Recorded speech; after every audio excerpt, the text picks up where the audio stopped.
I wanted to ask you about another linebacker, Tavion Wallace. Yeah, Has he I really lived up like him. to what you were expecting out of him? Yeah, I like him a lot. He can run. Shelton's another guy that's playing the hog. Those are two young guys that have shown up.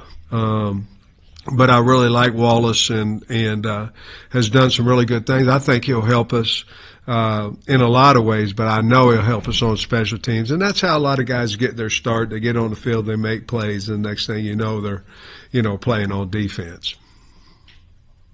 Today you already mentioned quarterback and offensive line feeling good there, but before the spring, I think you said, like, when you envision the spring portal, not many additions on the offensive side. I mean, is that the same case? Whereas right now with the roster you have, obviously guys could jump in, but it's going to be a defensive focus in the portal. Yeah, 100%. I'm not saying that we would not take an offensive guy out of the portal. I'm not saying that. The plan is not to, but I'm not saying that we may. Depends on who goes out too, and if we have a scholarship at a wide receiver or something like that, would we take one? Absolutely. But right now we're at 85 scholarships, and so you have to certainly, before you can replace a scholarship, somebody's got to go in the portal. Early on in the scrimmage, there were quite a few moments of Talon tucking it and running. It seemed like he got a little bit more comfortable in the pocket as the day went on. I'm just curious what your thoughts were on that, and maybe was it guys not getting open? Just what was maybe the initial start? A lot of tucking and running, and then he started finding. I think he just was waiting. I think he was hesitating there and looking for the big strike, and had some opportunities just to dump the ball, throw the ball short. Looking for maybe more of a big hit, and he knows that he can use his legs. And that's the thing about.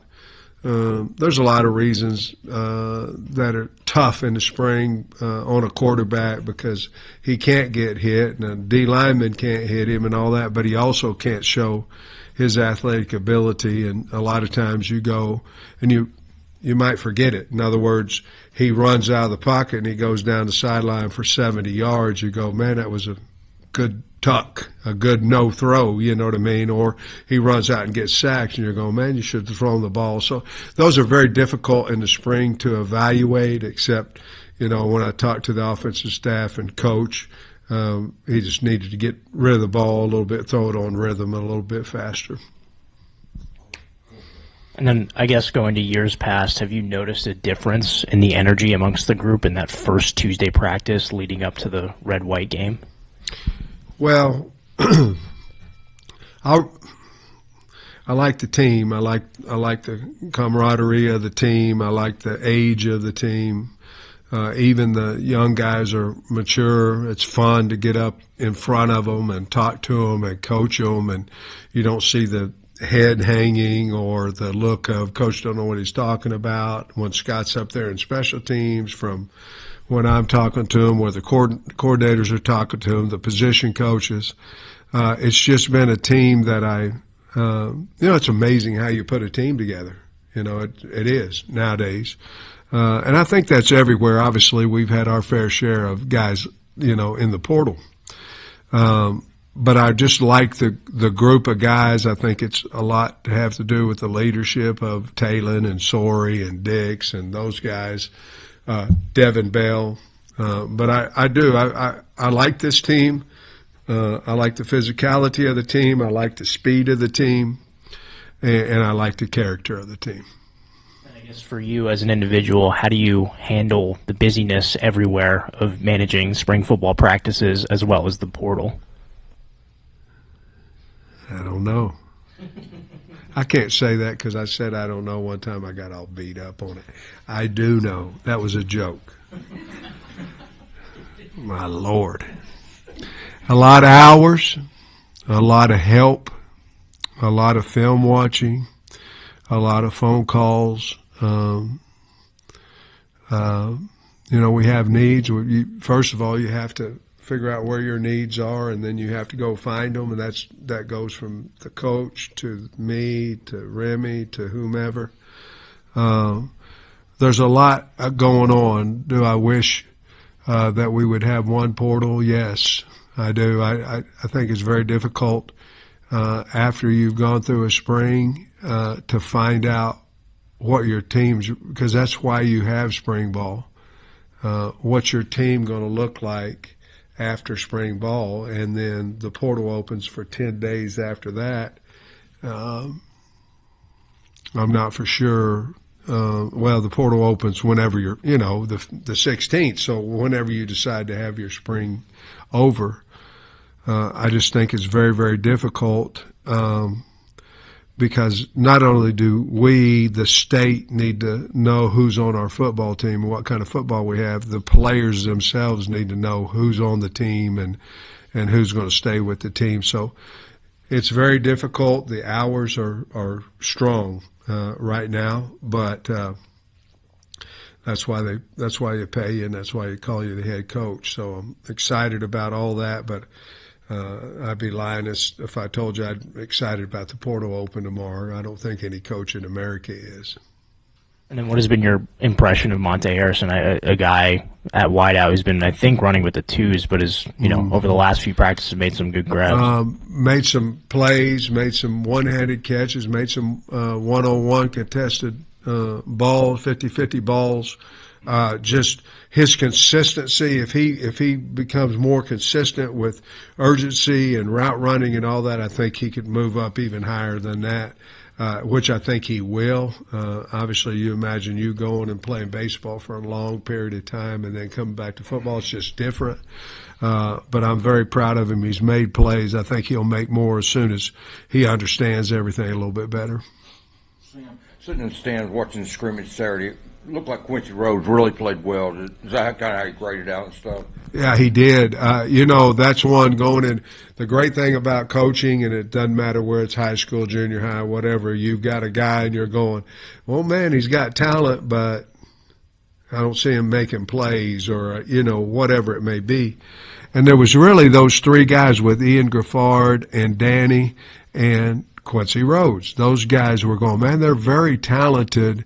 When are they going to let it turn loose, And all three of those guys have. Really, really excited about those guys. But, I love Quincy. He came in here. He's easy to deal with. He good family, and he's talented. When he walks by, you're going, okay, that's an SEC defensive end or tight end or something. That's a hell of a good-looking player. And now his motor and his knowledge, Deke's done a really good job with him, is paying off for him. And I'm glad you mentioned him because I've been really excited about him. Saturday, J.J. Shelton may have had the best lick out there. Is that something? I mean, a lot of times a true freshman like that, just been here a couple of months, won't. That's right. Yeah, aggressive. You're really impressed with him in that I regard? am, and the other thing, too, he's a linebacker. We moved him out to the hog position, and so you're dealing with a lot more space. Now, you're not dealing with a nickel Willie, he's played that, obviously, but it's a different – in college, it's a little bit different position. It's not your third linebacker, let's say that. It's a guy that can do both.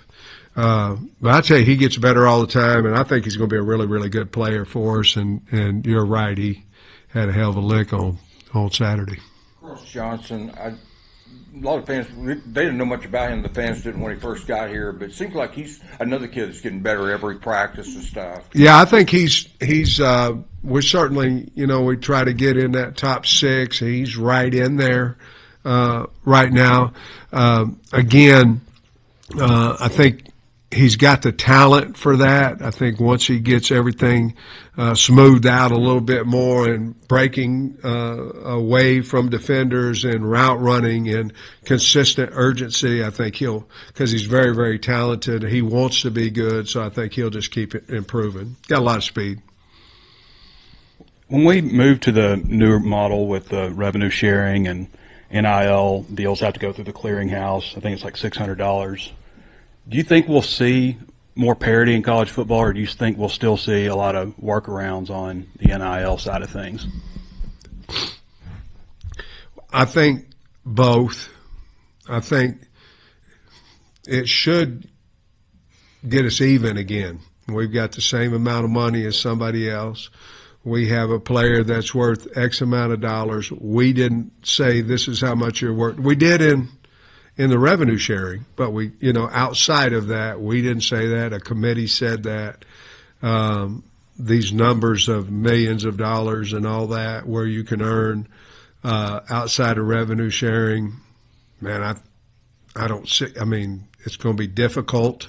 Now, if you're worth it, the committee's going to say you're worth it. But I do think there's going to be much more parity. I also think that there's going to be schools that try to find a way around it. But I think it should, Trey, you're talking about cost of attendance, books, room, board, books, tuition fee, then went to cost of attendance, and everybody goes, oh, my Lord, we're already paying for their scholarship and all this, and then now it's cost of attendance. And now we're doing all that and paying them, also we're paying them money for academics, you know what I mean?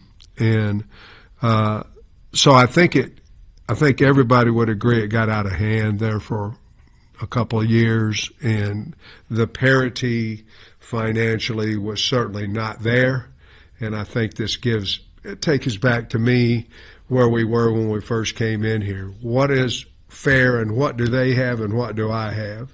And if that's the case, then I've said it before, we were able to go from 4-20 to top 20 before all this came in, and I think we can return to that, and I think it'll be more parity in football.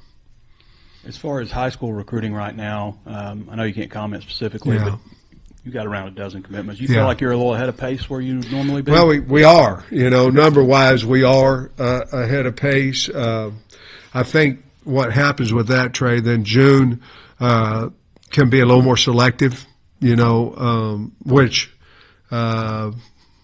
then we have to be a little bit more selective as we're bringing guys in. But yeah, I think our guys have went out and done a good job there.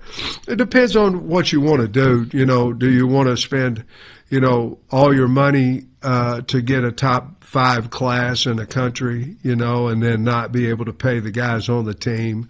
For us, we'll take care of the team first, and then come back to the young guys and pay them respectively, but have them earn that money to get it back. So we're a little bit, I don't know, we're probably about 50-50 with other teams in how they're running their freshmen. But at the same time, that's your cornerstone. If they'll stay with you, that's the cornerstone. And I've been really pleased with our recruiting department and our coaches, because we are ahead of schedule where we normally have been over the last 2 or 3 years.